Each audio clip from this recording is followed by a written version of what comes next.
Welcome to the start of our journey together in sex, the right way to do it according to the science of love. I'm Yash, your guide through this adventure, and let's dive right in with an open heart and no holding back.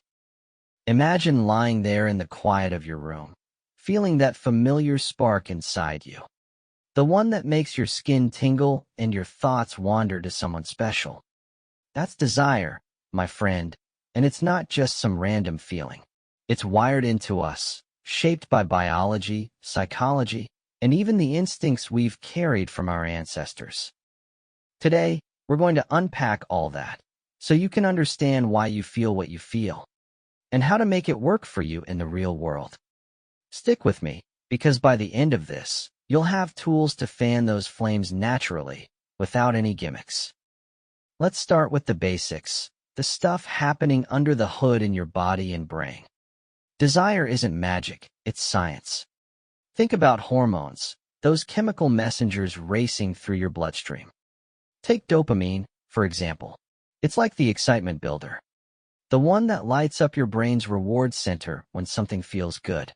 When you see someone attractive or think about a steamy moment. Dopamine surges, making you crave more. It's why that first kiss or touch can feel so addictive. Then there's oxytocin, often called the cuddle hormone.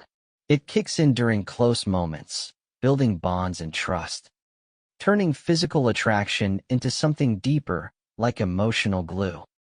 And don't forget testosterone, the drive booster for both men and women. It ramps up libido, making you feel bold and ready. These aren't just fancy words. They're the real players in why you get turned on. Imagine a couple, let's say Sarah and Mike, who've been together for years. Sarah's testosterone dips after a stressful week at work, and suddenly, she's not in the mood. Mike feels it too. But his dopamine spikes from a flirty text, and mismatch happens. That's science in action, straining their connection. But here's the good news. Understanding this can help you fix it. Now, let's talk about how evolution plays into all this. Way back, our ancestors needed desire to survive, to reproduce, and keep the species going. It's why we're drawn to certain traits, like strength or kindness. That signal a good partner. But in modern life, that instinct can clash with daily stresses. Work, kids, bills, they all mess with our brain chemistry, dialing down those hormones. I've heard from so many people who say their sex life went flat after a big life change, like moving or a job loss. It's not laziness, it's biology fighting against the chaos. Take evolutionary instincts a step further. Men and women often experience desire differently because of how we're wired. There's this myth that men are always ready to go, like light switches, while women need a slow build-up, like dimmer switches. Science backs some of that. Studies show testosterone makes desire more spontaneous in men, while women's cycles and estrogen play a bigger role in fluctuating urges. But it's not black and white. Plenty of women have high drives, and men can struggle too. Busting these myths is key because believing them can lead to frustration. If a guy thinks his partner should always match his pace, or a woman feels broken for not wanting it daily, relationships suffer. Real talk. Desire ebbs and flows for everyone, and that's normal. Let me share a story from a couple I know, keeping it real and uncensored because that's how life is. Call them Lisa and Tom.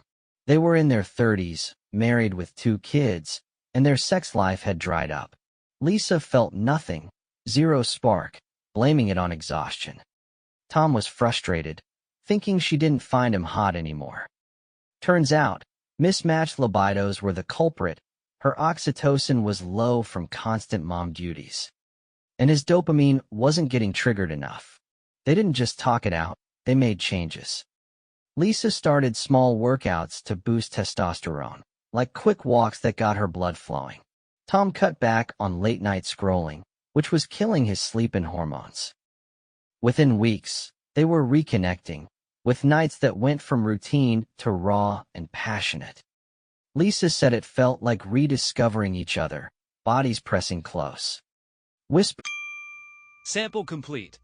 Ready to continue?